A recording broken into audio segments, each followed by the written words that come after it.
হায়াতের প্রতি মুহূর্ত, সময়, ওয়াক্ত বহুত দামি, বহুত দামি, বহুত দামি।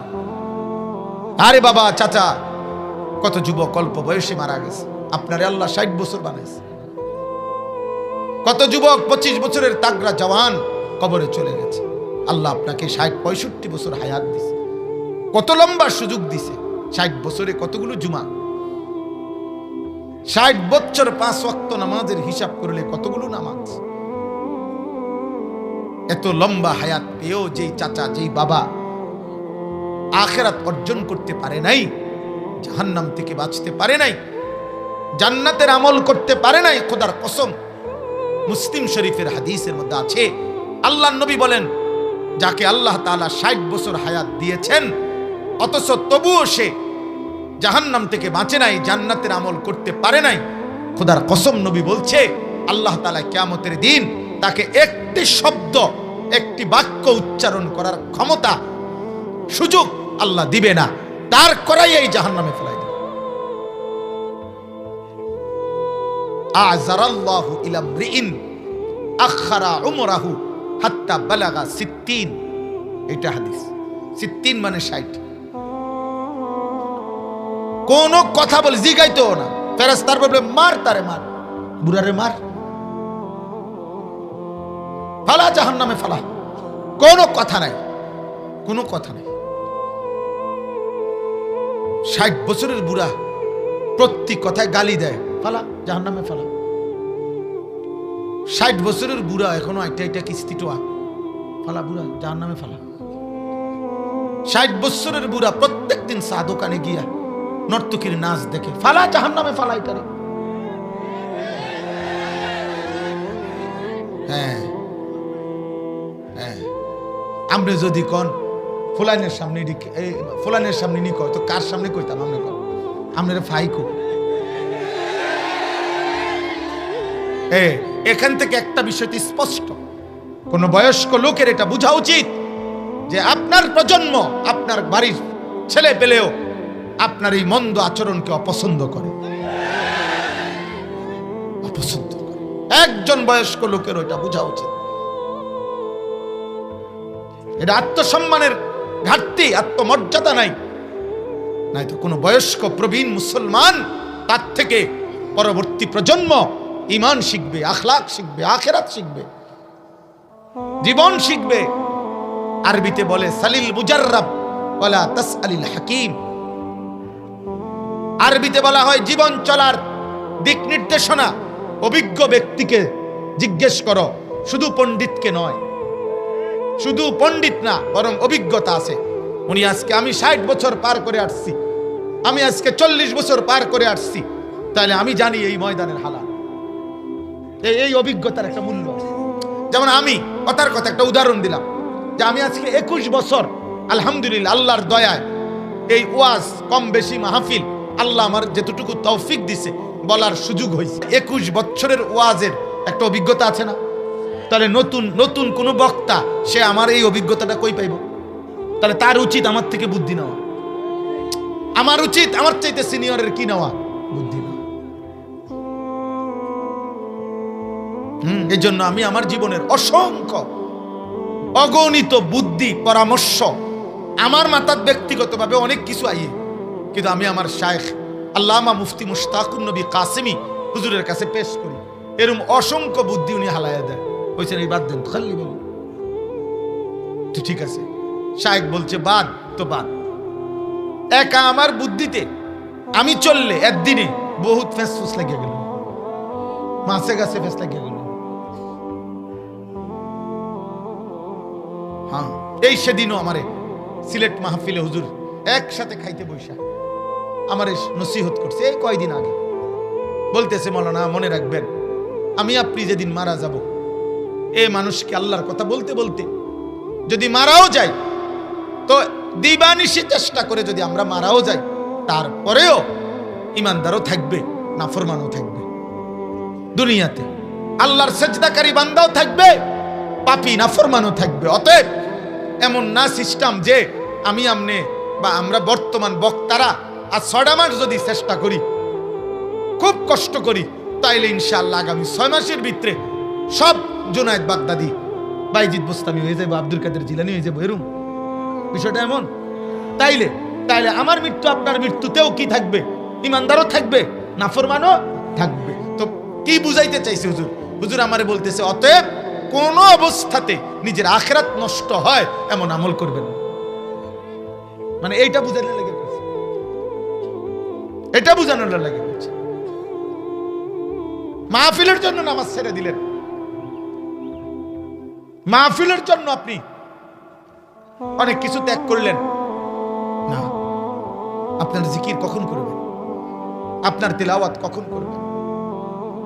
আপনার আখিরাত কখন সুজাবেন? এটা জরুরি। এই জন্য ভাই বন্ধু, আমি শুরু করলাম এই কথার থেকে, সময়ের কদর করা।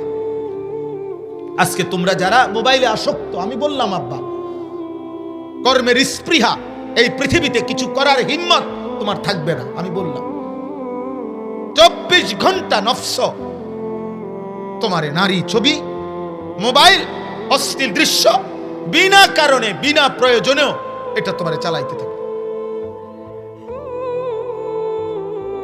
তখন একদিন দেখবা পৃথিবীতে নিজের দুনিয়া অন্ধকার, আখিরাত অন্ধকার। খাসিরাত দুনিয়া ওয়াল আখিরাহ, দুনিয়াও ক্ষতিগ্রস্ত, আখিরাতও ক্ষতিগ্রস্ত। অলস, অকর্মণ্য, অপদার্থ ব্যক্তি, গাফেল, খামখেয়ালি মানুষ পৃথিবীতে সরে যেতে হয়। কর্মের ময়দানে, পরিশ্রমের এই পৃথিবীতে তাকে মানুষ জায়গা দেয় না। মেহনত, যোগ্যতা, কর্মের স্পৃহা, দিবা নিশি মেহনত মানুষকে নির্ধারিত মঞ্জিলে, আপন জায়গায় আল্লাহর দয়ায় পৌঁছে। আমার এক ছাত্র কুমিল্লা মুরাদনগরের, ও একটা মাদ্রাসা করছে একটা বাজারে। তো সে আমার কইছে, হুজুর মাদ্রাসায় চারিদিকে পুরা এলাকার মাদ্রাসার সকলেই, অধিকাংশ লোক আমার বিরোধী। আমি কি করতাম? কারণ আমি তাকে বলছিলাম যে এরকম ফেস্টুন বানাইয়া কাগজে তুমি তুমি যেখানে বসো ওইখানে লিখে রাখবা, শুধু বড় কইরা, যে বড় করে শুধু লিখবা যে সব কথার এক জবাব মেহনত। এই এক কথায় বললাম, যা, সব কথার এক জবাব মেহনত।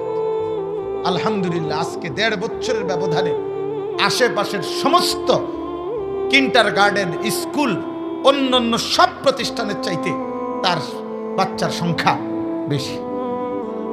এবং তার কথা হলো, হুজুর আমার ফুজি এটাই, সব কথার এক জবাব মেহনত। কে খোসা দিছে, কে গুতা দিছে, কে দমক দিছে, কে বিরোধিতা করছে, কে শত্রুতা করছে, তোর শত্রুতা লইয়া তুই থাকবে না, কোনো দেখার বিষয়। মেহনত, পরিশ্রম, আব্বা পরিশ্রম, দিবানিশি, অন্যের কমেন্টস, অন্যের মোবাইল, অন্যের ছবি, অন্যের বিভিন্ন কিছু তুমি দেখলা, তা তোমার জীবন গড়বা কখন? আমার উস্তাদে মুহতারাম আল্লামা হারুন আল মাদানী দামাত বারাকাতুহুমুল আলিয়া, অনেক বড় মুহাক্কিক, বাংলাদেশের একজন শ্রেষ্ঠ অন্যতম বুজুর্গ আলেম, নোয়াখালী লক্ষ্মীপুর টুমচর ইসলামিয়া কামিল মাদ্রাসার সাবেক প্রিন্সিপাল, শেখুল হাদিস, অনেক বড় বুজুর্গ আলেম।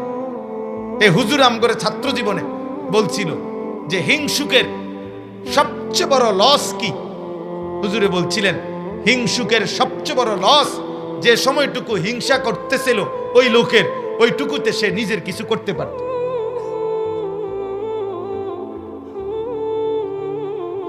সে নিজের কিছু করতে পারত। ওই হিংসাই করে গেল, তার বিল্ডিং দোতলা হয়ে গেল।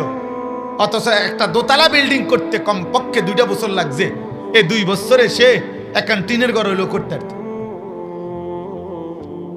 কিন্তু ওই অন্যের হিংসা করতে করতে তার জীবন শেষ। ঠিক তোমরা মোবাইলের ছেলেরাও এই সারা পৃথিবীর আলতু ফালতু, প্রয়োজন অপ্রয়োজন, দরকারি বেদরকারি যাবতীয় কথা দেখতে দেখতে, নারী, ছবি, পাগল, ছাগল, মাতাল, সুস্থ অসুস্থ, তার সিরা তারওয়ালা, সব কথা শুনতে শুনতে, দেখতে দেখতে, আহা, একদিন দেখবা তোমার হায়াত হয়ে গেছে 30 বছর, তোমার বয়স হয়ে গেছে 35 বছর। আজ পিছন দিকে তাকায় দেখবা কিছুই নেই, না দুনিয়া আছে না আখিরাত আছে। আমার একজন আপনজন আছে, উনি ওনার আব্বা সরকারি উচ্চ পদস্থ কর্মকর্তা ছিল। উনি আমাগরে দেখলে এখন অনেক দিন আমার দেখা জড়াইয়া কান্দে কান্দে, শুধু এটা কয়, ভাই ভাই আমি আমার আব্বা আমারে কত কাঁদছে, হাতে ধরে কাঁদছে, তুই কিছু পড়ালেখা কর কিছু। আমি ইচ্ছা করে পড়লাম না, কাজ আমি সকালবেলা গরুর ঘাস কাইটা গরুরে ঘাস খাওয়াই আর সারাদিন কৃষি কাজ করি। আমার বাবা ছিল উচ্চ শিক্ষিত, উনি এখনো বাইচা আছেন, আমার সে আত্মীয়। এই জন্য আমি আজকে কথাটা লম্বা করলাম।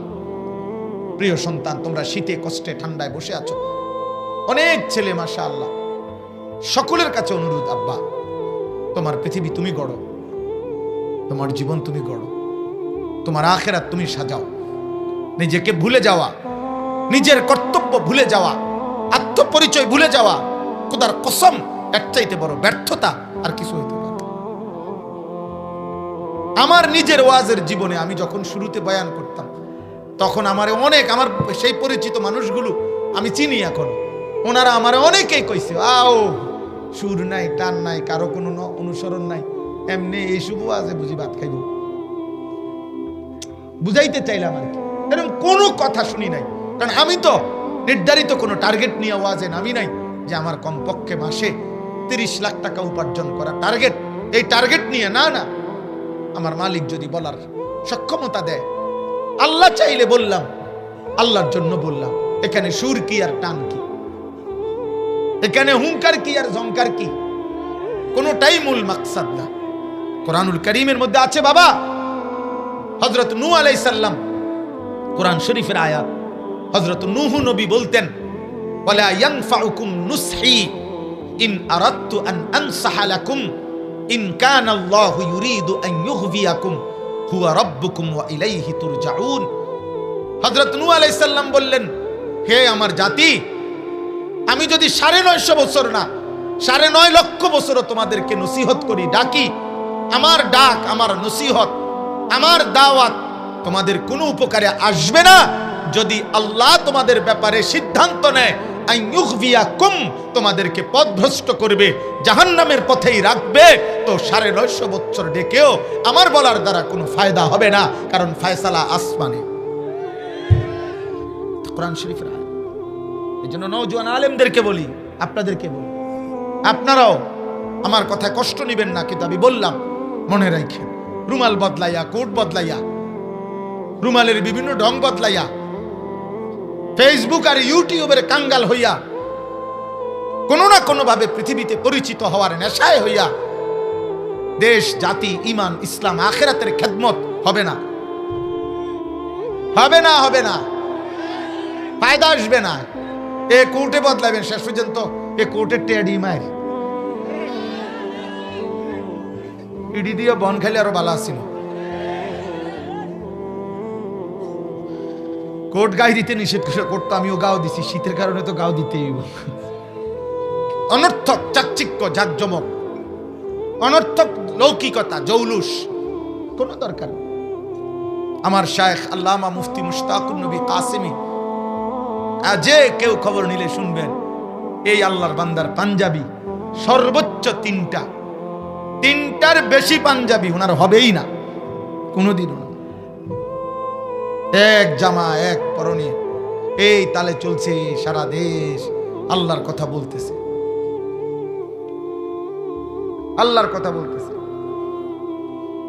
সেদিন আমারে বলতেছে, মাওলানা দক্ষিণ কোরিয়া যাবো কিছুদিনের মধ্যে, গত বছর একবার গেছে, তো সারা পৃথিবী ব্যাপী দাওয়াত দিতে চায়, সারা পৃথিবী। আলহামদুলিল্লাহ। অতএব আমি অনেক আলেম দেখলাম, নওজোয়ান, আপনাদেরকে বলি, নিজ নিজ জায়গায় মেহনত করেন, মেহনত করেন, মেহনতের কোনো বিকল্প নাই।